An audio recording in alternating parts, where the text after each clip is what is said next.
Here we go. We're going to feature Decker Outdoors here in the after hours. I just released the quarterly reports.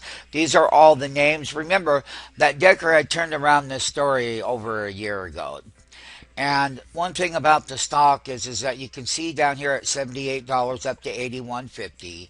Part of this good report that they have um, released was that their margins are better than expected. Okay. Uh, Q4 gross margins of 48.9% versus the 46.8%.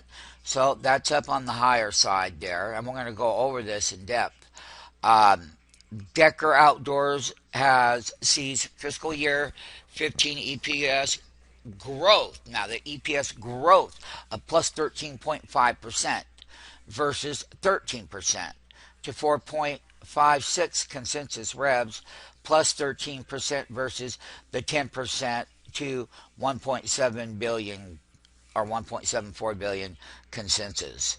So we'll break them down. One of the things that we can say is that the preliminary was minus 8 cents versus, so losing 8 cents versus losing 15 cents.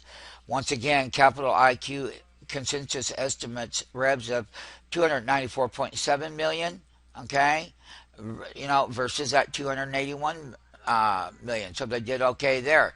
They beat the lower guidance. So once again, it's a story where out of a lot of retail stocks, this one here has definitely done exceptionally well and has paid off over the last several months. Once again, this is Decker, DECK. And yes, you can clearly see exactly what this stock is doing right here.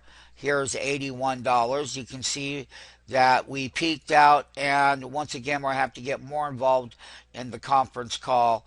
Getting a short up here on this after hours trade from that big move up right below that $82 area, now currently printing 80 and a half. And Decker Outdoors, and we're going to go over it more with the short term.